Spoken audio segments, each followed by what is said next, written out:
So here we have number 11 from the worksheet. One of the first things you'll notice here is that the conclusion contains a letter that's not found in any of the premises. There is only one way to get a new letter, to introduce a new letter into a proof, and that's by addition. So I don't know when or where or what exactly we're going to add, but somewhere along the line, we have to use addition if we're going to get this conclusion because we don't have any W's to work with in the premises. So what can we do here? There is no one right way to do it. As long as you validly apply the rules, everything is fine. You may wind up with more steps than you need, but that's okay. You may head down a road that doesn't pay out, that's all right. You can go back and use any of the lines you've derived. In my real life, when I sit down and do these proofs, which I do sometimes, I stop and start a lot. I head down a road that doesn't work out quite a bit. I have to go back and start over. I'm trying to limit that for the purposes of these videos, but if you find yourself starting down a road and it doesn't work out and it gives you lines that you can't use or doesn't get you to the conclusion, don't be frustrated, that's normal, it happens to all of us. So anyway, line 3. I do know that one of my rules from the rule sheet looks like this, P or Q and R. And what it allows us to do, either you have P or you have both Q and R. So it's fair to say P or Q and P or R. What's that rule? That is distribution. From line 2, distribution. And if you take a look at your rule sheet, wherever mine went, here we go. If you're going to take a look at your rule sheet, you'll see it looks almost just like that. All right, so how does that help us? Well, this gives us one of our statements. P or R is an and. We know it's true, and that's our antecedent here. So we're going to be able to use modus ponens to conclude the consequence of that if-then statement. But of course, Hurley first requires us to use a rule, to take a step, to switch the order of these two statements.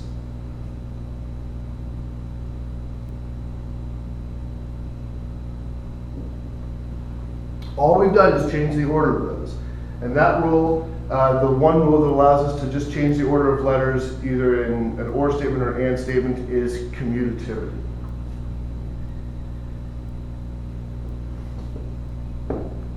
Now we are free to simplify out one of our two conjuncts. In this case, we need the P or R. Now, it may be that you could have simplified it out of here, that's fine, but I don't think Apple is going to let you do that. It makes you use commutativity. It'll only let you simplify out the first term. We can do that.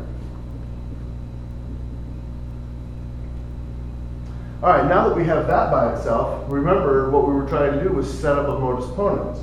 Now that we know that P or R is true, and that's the antecedent of our first statement, then we can conclude the consequent by modus ponens.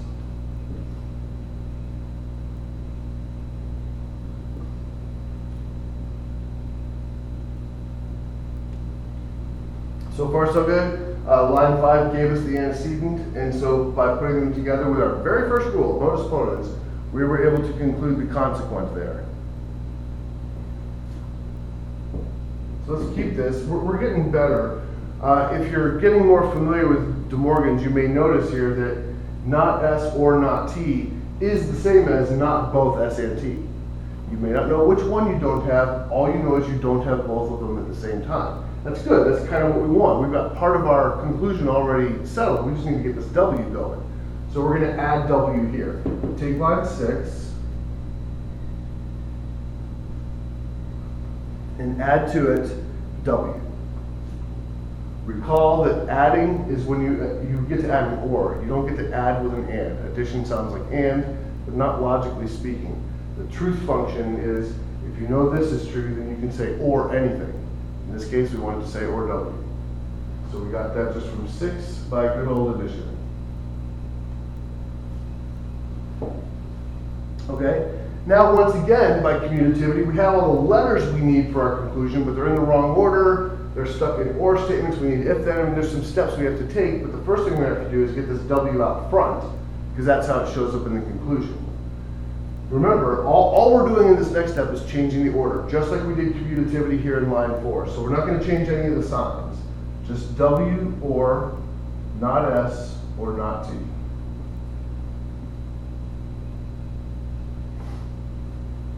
I don't think we have too much more to go. Then, we have our W in place. We would like to make it an if-then statement, and right now it's an or. Right now it's an or, we need it to be if-then. We can do that. We can change or to if-then by leaving the second part alone and negating or changing the sign on the first part. Getting closer, right? If not W, then not both S and T. If not W, then not S or not T. So now what we have to do, this part of it is fine. That's how we want it to look. We just need to change the consequent here to an and statement. And what rule do we have that allows us to go from or to and? I hope you said De Morgan's because it's your new best friend, right? So we'll leave this alone. We're just applying De Morgan's to this part of the equation. Not W, then not, and do that, and deny both of those. Opposite of this, change the or to and that is our conclusion. We managed to get there. Oh, did I forget this step? Did I forget this step? This is implication. From line 8, implication. And then finally down here, this will be from line 9 to Morgan's.